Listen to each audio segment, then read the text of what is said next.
Assalamualaikum warahmatullahi wabarakatuh. Perkenalkan, saya Farah Yaska dengan NIM 19651008 dari kelas 7A Akuntansi Manajerial. Pada kesempatan ini, saya akan mempresentasikan materi yang berjudul Manajemen Berdasarkan Aktivitas. Manajemen berdasarkan aktivitas atau Activity Based Management merupakan pendekatan terpadu dan menyeluruh yang membuat perhatian manajemen berpusat pada aktivitas yang dilakukan dengan tujuan untuk meningkatkan nilai pelanggan dan laba yang diperoleh, karena memberikan nilai tersebut yang meliputi analisis kalkulasi biaya produk dan analisis nilai proses.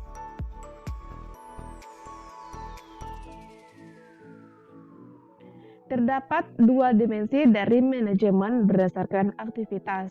Yang pertama, dimensi biaya, yang memberikan informasi biaya mengenai sumber daya, aktivitas produk dan pelanggan, dan biaya-biaya lain yang diperlukan. Dalam model ditunjukkan bahwa biaya sumber daya dapat ditelusuri ke biaya aktivitas, kemudian dibebankan ke produk dan pelanggan.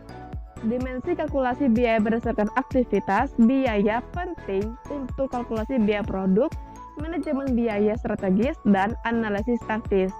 Kemudian, dimensi yang kedua yaitu dimensi proses, yang memberikan informasi tentang aktivitas apa saja yang dilakukan, mengapa aktivitas itu dilakukan, dan seberapa baik dilakukan. Dimensi ini yang memberikan kemampuan untuk melakukan dan mengukur perbaikan berkelanjutan.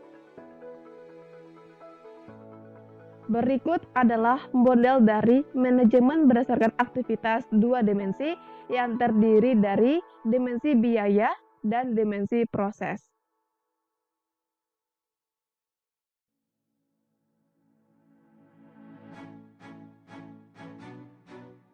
Terdapat beberapa analisis nilai proses. Yang pertama, analisis penggerak, yang merupakan usaha untuk mengidentifikasi faktor-faktor yang menjadi penyebab utama aktivitas.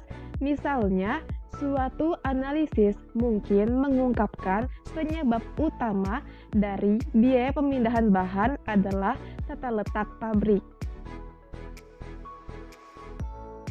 Analisis yang kedua yaitu analisis aktivitas, yang merupakan proses identifikasi, penjabaran, dan evaluasi aktivitas yang dilakukan oleh organisasi yang akan menghasilkan yang pertama, aktivitas apa yang dilakukan, yang kedua, berapa banyak orang yang melakukan aktivitas, yang ketiga, waktu dan sumber daya yang diperlukan, dan keempat, menentukan nilai aktivitas organisasi, termasuk rekomendasi untuk memilih dan mempertahankan aktivitas bernilai tambah.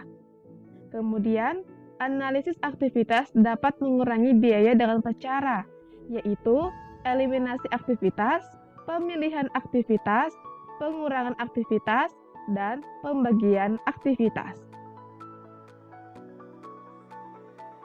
Aktivitas bernilai tambah atau value added activity merupakan aktivitas yang diperlukan agar dapat bertahan dalam bisnis. Salah satunya adalah aktivitas diskresioner.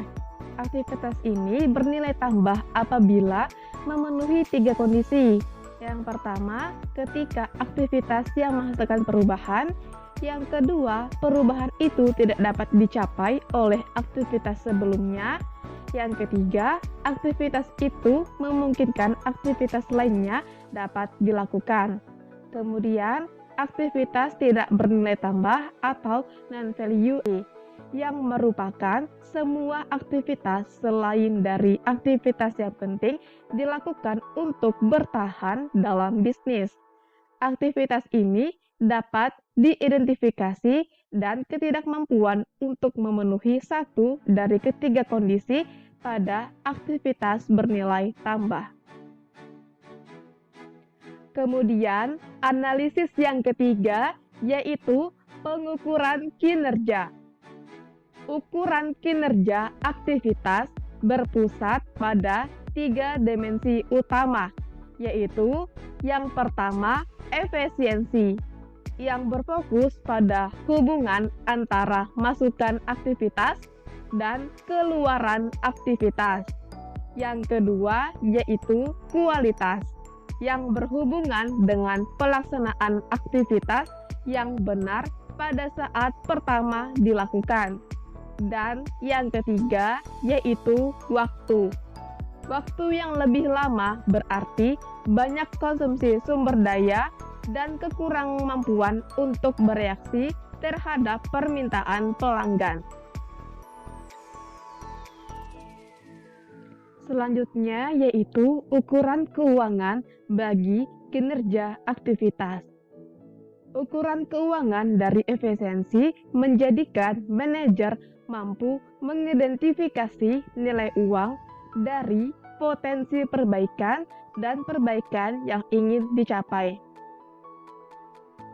Laporan biaya bernilai tambah dan tidak bernilai tambah, kecenderungan biaya, benchmarking, anggaran fleksibel aktivitas, dan anggaran siklus hidup merupakan contoh dari ukuran keuangan dari efisiensi aktivitas yang dapat dihitung dengan rumus.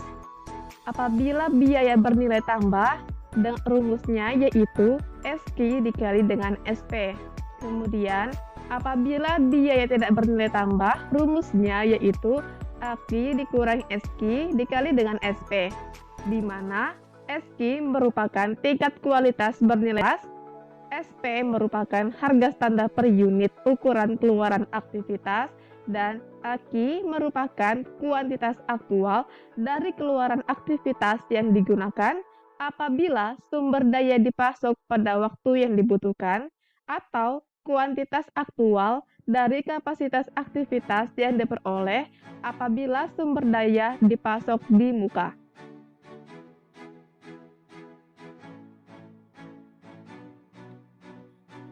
Berikut adalah contoh dari laporan biaya bernilai tambah dan tidak bernilai tambah.